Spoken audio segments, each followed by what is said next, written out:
benvenuti alla TG Sicilia. Le principali notizie. Fame di lavoro a Palermo, in fila in 600 per l'assunzione alla WeBuild, il colosso edile che si occuperà della costruzione del ponte dello Stretto. Nel capoluogo, per le famiglie con gravi problemi economici, arriva il reddito familiare. A Catania 6.000 candidati per 80 posti di vigili urbani. In corso indipendenza i primi esami, 45 minuti di tempo per le risposte. Sempre a Catania restano in carcere per tentato omicidio le due donne accusate di aver dato fuoco alla 26enne nello scontro tra famiglie rivali per un fidanzatino conteso da due minorenni. A Delia, nel Nisseno, il sindaco aggredito da un lavoratore precario armato di coltello. Siamo i parafulmini della disperazione, la sua amara riflessione. Luci al cimitero di Catania. Dopo 3 anni i nostri servizi denuncia e iniziati i lavori per riportare l'illuminazione nel settore delle cosiddette colombaie. Ottobre rosa a Catania, visite senologiche, ginecologiche e nutrizionali gratuite per le donne. Parola d'ordine, la prevenzione è il nostro capolavoro. Oggi, giorno degli angeli custodi, è la festa nazionale dei nonni. Pazienti affettuosi hanno ancora un ruolo fondamentale nelle famiglie, pure come insostituibili babysitter. Calcio, Catania, Trapani e Messina al lavoro in vista delle sfide di domenica. Per Caserta i rossazzurri provano a recuperare Ierardi in difesa. Per Sturaro stop di circa 2 mesi.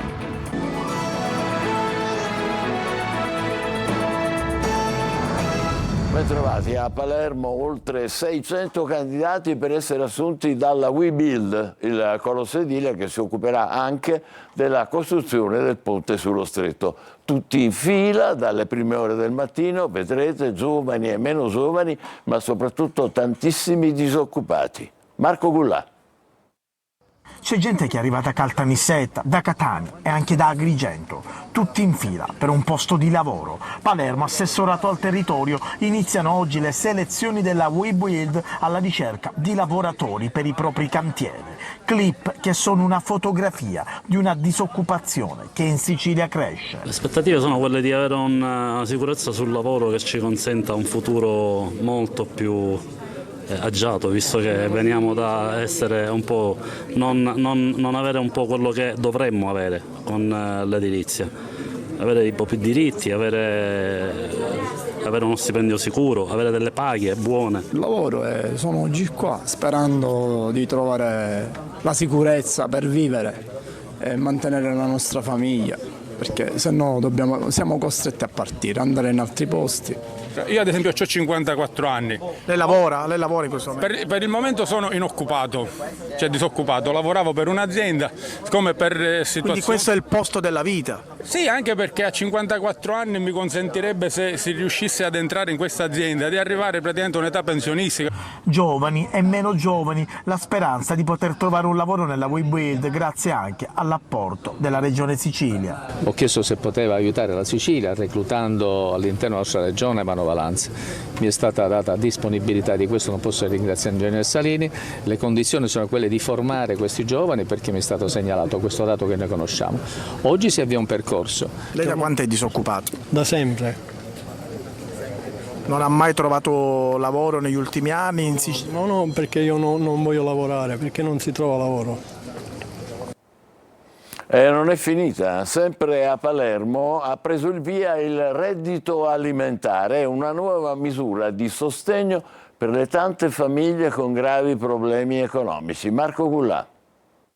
Con una povertà che cresce di anno in anno, a Palermo si sperimenta il reddito alimentare, una misura di sostegno per le famiglie che hanno notevoli problemi economici. Lo scopo principale è quello di ridurre gli sprechi alimentari e di dare sostegno a soggetti in condizioni di assoluta povertà. Questa misura ci consentirà di intervenire da un lato sugli sprechi alimentari, dall'altro di rimetterli in un circuito virtuoso, facendo in modo che le persone che hanno bisogno vengano inviate a questo ente del terzo settore che è aggiudicatario in questa fase della misura, perché l'avviso resta aperto e quindi tutti sono nelle condizioni di partecipare. Mi riferisco al terzo settore, mi riferisco alla grande distribuzione alimentare, e dopodiché verrà attivata la misura di aiuto che prevederà anche la distribuzione del fresco. Ma in Sicilia aumentano anche le famiglie che fino a qualche anno fa godevano di una certa stabilità economica e che adesso, a causa anche dell'inflazione, si trovano in una fascia cosiddetta grigia. C'è una condizione che riguarda quella famosa classe media, quel ceto medio, se così si può definire, che ha bisogno che l'ente locale, le istituzioni, lo Stato intervenga a sostegno di alcuni strumenti. Penso all'affitto, penso al pagamento delle utenze, penso alle spese educative, ed è per questo che da quando è stato aperto il Fondo Povertà Quota Servizi noi possiamo oggi anche aiutare le famiglie che non sono percettrici di ADI ma che hanno una situazione di lavoro magari non bastevole o magari precaria. Torniamo ai contratti, come quelli per il ponte sullo Stretto. A Messina è stato firmato un protocollo pilota per garantire la legalità nei cantieri pubblici, il tutto attraverso una piattaforma tecnologica innovativa che ci illustra Francesco Triolo.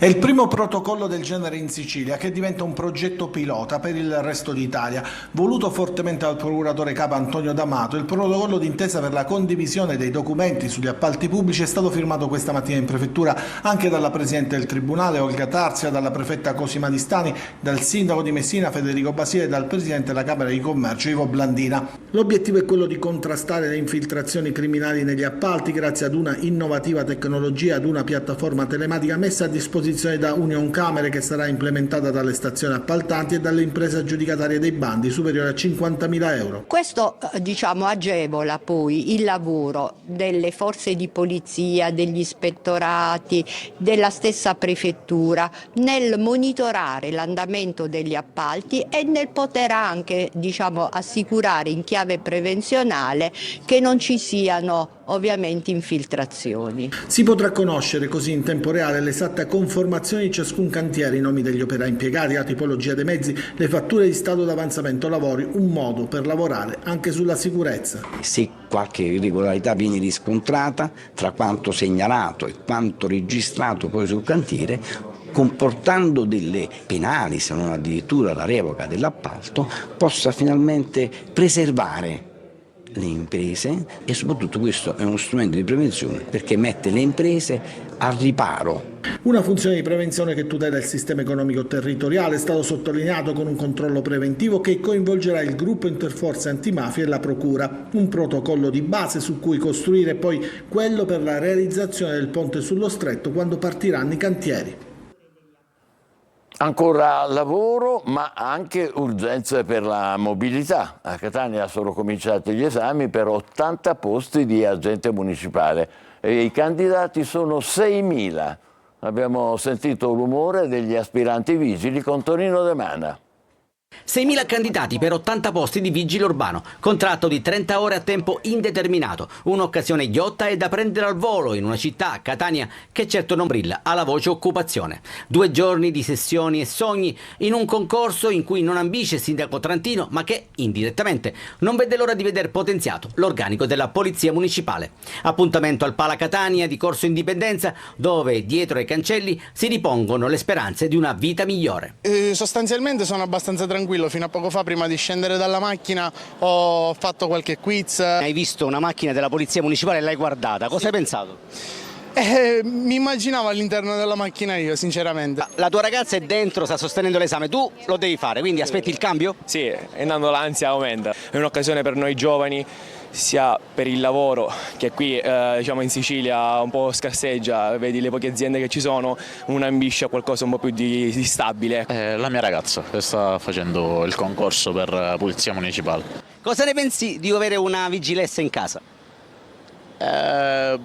Magari lo spero. Dovrei stare più attento a non fare infrazioni. Questo a prescindere. Una mamma attende trepidante e dall'inferriata cerca di cogliere ogni singolo movimento. 30 domande e 45 minuti di tempo per le risposte. Poi ecco l'uscita e le prime interviste a caldo. Ma com'è andata? Penso bene. Non mi posso lamentare, dai. Penso di essermi preparato bene. Chi vivrà vedrà, ecco. Le domande com'erano? Le domande erano fattibili, diciamo che se si studiava sul mini interno era fattibile. Spero che sia andato bene. Quanti anni c'ha? 60. E che speranza ha in questo concorso? Ma io lavoro, l'ho fatto così anche per fare compagnia a mio figlio che ha 20 anni, quindi per questo. Ma se per caso suo figlio non prende il posto, perché lei prende il posto? Ma penso che mi massacra, spero di no. Per tutti, la speranza di salire su quest'auto, ovviamente, della Polizia Municipale.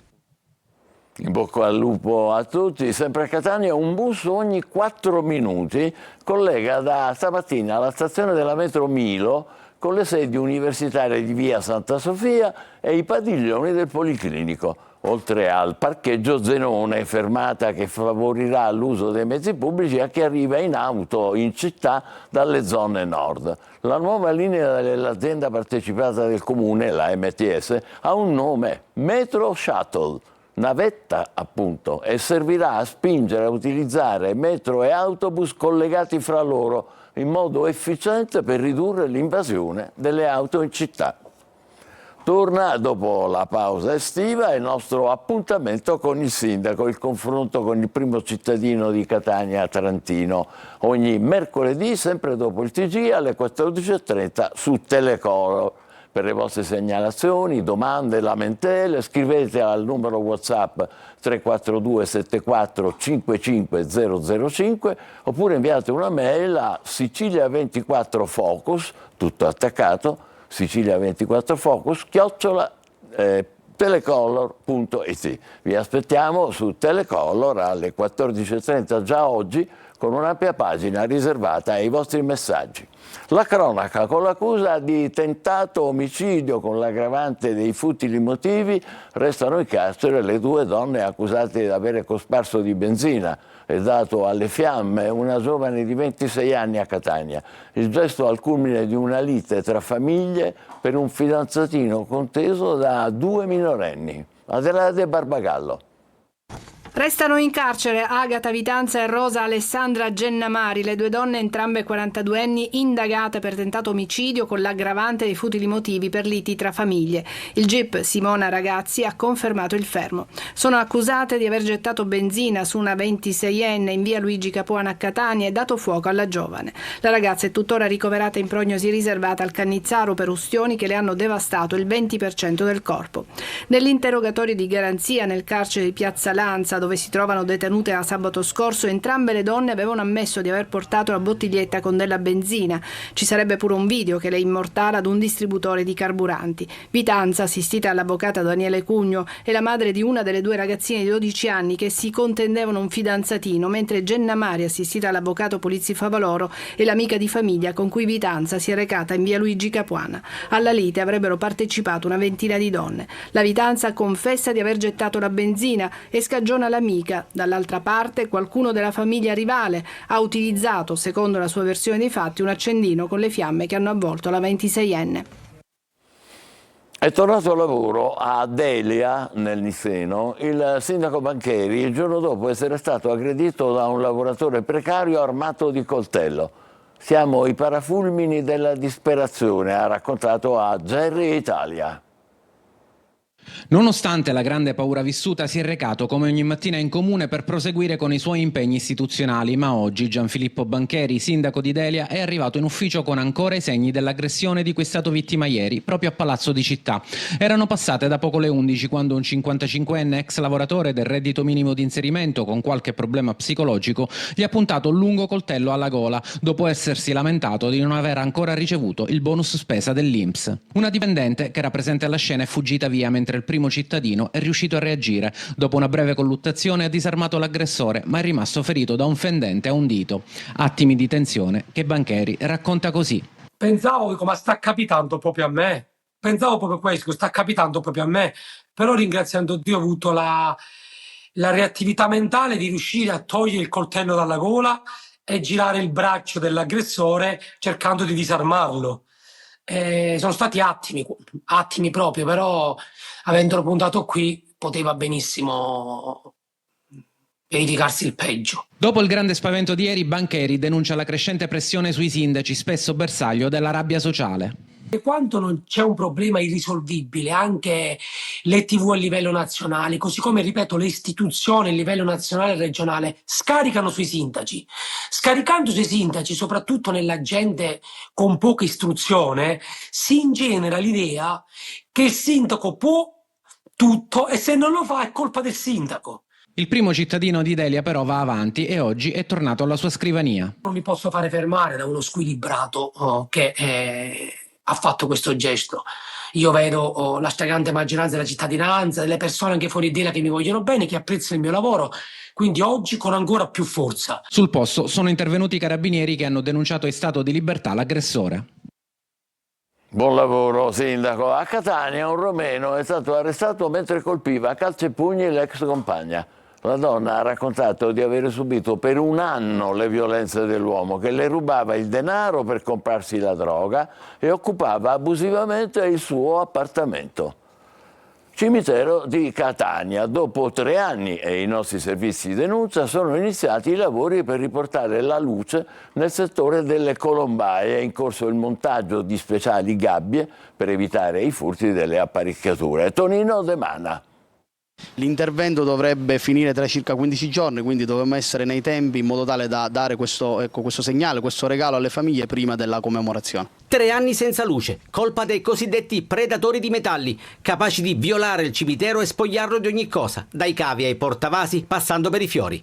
La gabbia che vedete servirà a mettere in sicurezza l'impianto elettrico grazie all'impegno dell'assessore comunale al cimitero Petralia, che per primo, dopo i nostri servizi denuncia, si è battuto per riportare la luce nell'ala delle cosiddette colombaie, apparecchiature che attendono di essere installate, prima però. Stiamo realizzando delle gabbie in ferro in modo tale da evitare che questi impianti vengano nuovamente messi appunto in difficoltà dagli incivili, vengono nuovamente manomessi, mettendolo per iscritto, chiesto alla polizia locale di incrementare i controlli all'interno del cimitero, spero anche nel buonsenso, nella collaborazione dei cittadini. In attesa di stanare incivili e balordi che a volte agiscono per raggranellare pochi euro, sono stati ultimati i lavori sulla rete idrica all'interno del Camposanto, numerose le perdite riscontrate che hanno portato al rifacimento di interi tratti di condutture. Altri interventi sono previsti dopo la commemorazione dei defunti.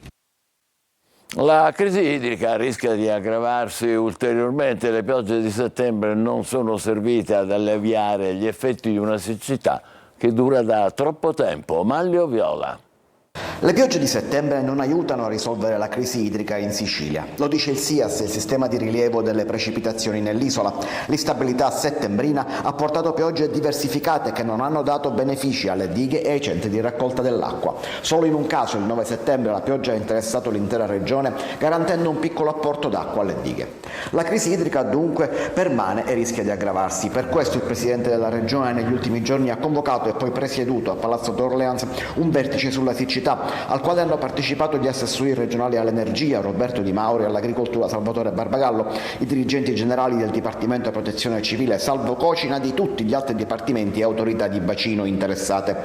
Nel corso del vertice è emerso che attualmente negli invasi siciliani ci sono circa 60 milioni di metri cubi d'acqua disponibili rispetto ai 300 milioni dello stesso periodo dello scorso anno. Ad essere colpite sono soprattutto le province di Agrigento, Caltanissetta ed Enna. Nelle prime due crescono tensioni e proteste, mentre nell'Ennese prosegue l'inchiesta avviata dalla procura locale. Nel catanese, siracusano e ragusano la crisi riguarda soprattutto colture e campagne, mentre a Palermo parte esattamente fra una settimana il razionamento dell'acqua nelle case.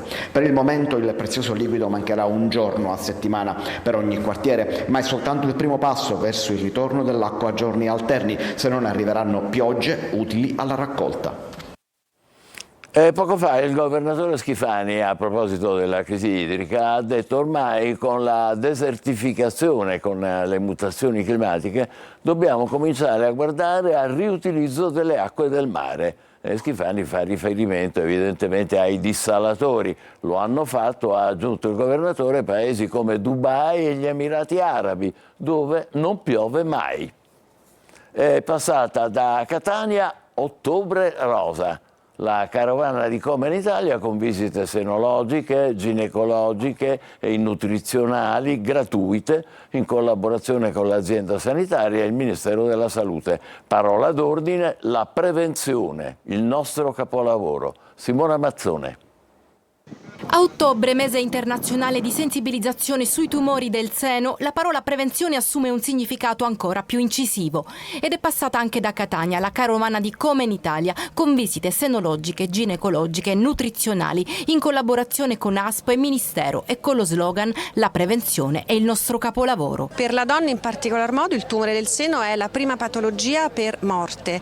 Una donna su 9 si ammala nella propria vita di tumore del seno e quindi è importante fare prevenzione. Come si fa la prevenzione? Con l'autopalpazione e facendo le visite. Diffondere la prevenzione soprattutto dove ancora i numeri non sono incoraggianti. Siamo attorno al 30%, che è un valore molto basso secondo noi, e difatti si attiva sempre più per giornate come queste. Per me sono fondamentali, perché spero che le persone capiscano l'importanza di sottoporsi alle giuste indagini. Dalla Sicilia al resto d'Italia per diffondere la cultura della prevenzione, da sud a nord, coinvolgendo 36 città per offrire gratuitamente visite ed esami diagnostici. Questa carovana che parte da Catania, che parte dalla nostra terra, con la presenza dell'ASP a testimoniare l'importanza della prevenzione, lo facciamo in tutti i modi, sia in modo diretto con delle iniziative direttamente dell'ASP, ma anche in coinvolgimento con tutti questi che sono i nostri partner di volontariato. Le unità mobili fanno tappa al Castello Orsino fino ad oggi. Domani si sposteranno nel quartiere Zia Lisa all'Istituto Comprensivo Rita Adria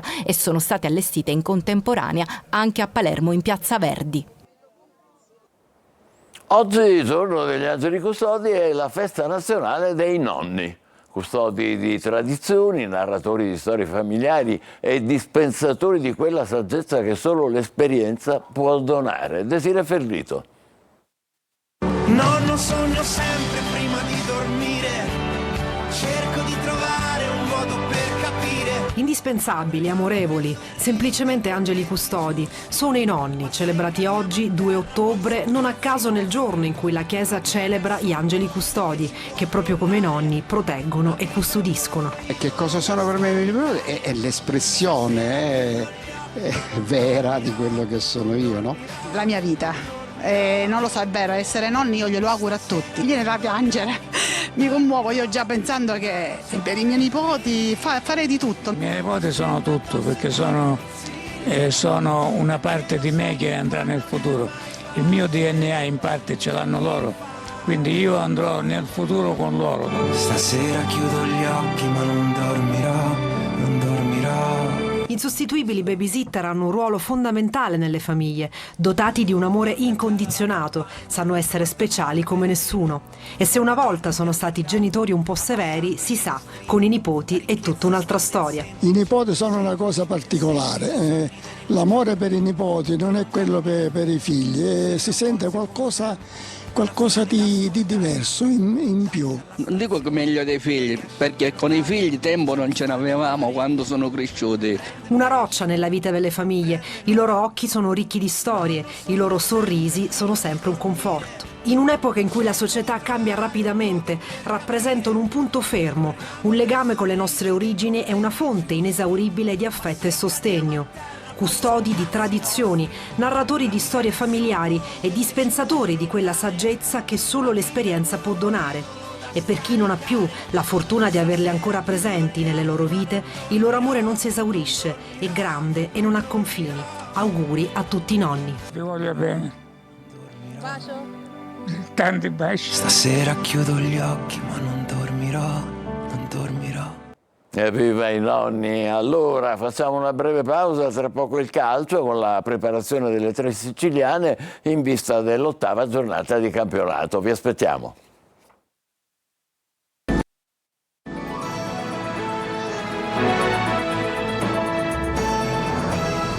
Prosegue la preparazione delle 3 siciliane di Serie C in vista degli impegni dell'8ª giornata di campionato. Vediamo la situazione in casa a Catania, Trapani e Messina. Francesco Triolo. La tegola piombata ieri con il report medico sulle condizioni di Stefano Sturaro, infortunatosi a metà del primo tempo della partita casalinga con il Cerignola, toglie un altro pezzo a Mimmo Toscano. La distrazione in secondo grado del legamento collaterale mediale del ginocchio sinistro mette fuori uso il giocatore per almeno 2 mesi ed è un peccato considerato il buon avvio di stagione del centrocampista. E proprio in mezzo al campo adesso si accende l'emergenza, considerato che Toscano si ritrova a corto di uomini, anche perché arriva dopo l'infortunio anche di Di Tacchio. La speranza in vista della prossima trasferta contro la Casertana è quella di recuperare almeno De Rose. L'ex del Cesena è fermo da qualche settimana per un guaio muscolare e lo staff medico sta cercando di rimetterlo in condizione di essere almeno convocato per la gara di domenica. Poi toccherà a Toscano decidere se impiegarlo oppure se non rischiarlo e rinviare il suo rientro alla prossima partita in casa contro l'Altamura. Il Trapani, appaiato in classifica al Catania, si gode il momento positivo dopo il poker di gol rifilato alla Turris.